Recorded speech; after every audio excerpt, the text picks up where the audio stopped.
इन 10 सालों में एक और नई चीज़ हुई। Middle class, upper middle class, lower class, ये 3 भागों में देश के लोगों का बंटवारा आर्थिक सामाजिक रूप से कहें तो किया जाता था। नियो मिडिल क्लास, ये नियो मिडिल क्लास क्या है? ये वो क्लास है जो नीचे से ऊपर आने के लिए तैयार है और ऊपर पहुंच नहीं पाया है, वो बीच रास्ते में है।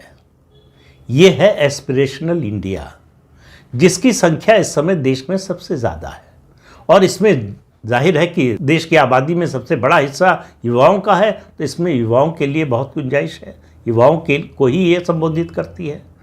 तो मोदी की नज़र इसी एस्पिरेशनल इंडिया पर या नियो मिडिल क्लास पर है, जिसको कांग्रेस पार्टी इस राजनीति को समझ नहीं पाई। वो इस राजनीति को गुजरात के समय से कर रहे हैं और गुजरात में उसका असर देखिए। भारतीय जनता पार्टी 1990 के बाद से लगभग लगातार बनी हुई है सत्ता में। 90 में गठबंधन में आई जनता दल के साथ, 95 से लगातार अपने दम पर है।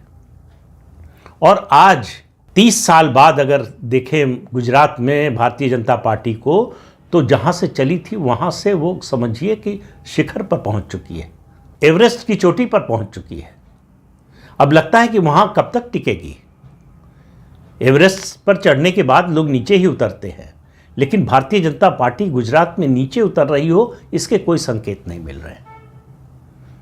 अब राहुल गांधी ने एक अभियान चलाया, मोहब्बत की दुकान, हालांकि उसको भी भूल गए हैं वो। मोहब्बत की दुकान दरअसल कमला हैरिस या डेमोक्रेटिक पार्टी का, जो अमेरिका की है, जो बाइडेन जिसके राष्ट्रपति थे, उनका जो कैंपेन था उसकी नकल था। जो वोक संस्कृति है उसको राहुल गांधी और कांग्रेस पार्टी ने अपना लिया है।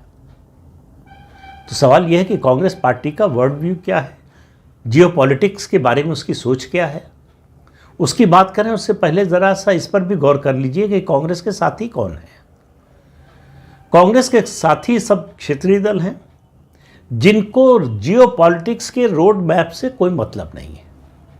उनको मतलब है कि हमारे प्रदेश में भाषा कौन सी चलेगी, हमारे प्रदेश में धर्म कौन सा चलेगा, मजहब कौन सा चलेगा, धर्मांतरण होगा कि नहीं होगा, हमारे प्रदेश में जाति का विमर्श कैसे चलेगा। इससे बाहर वो अपने राज्य की परिधि से बाहर देखने को तैयार नहीं है।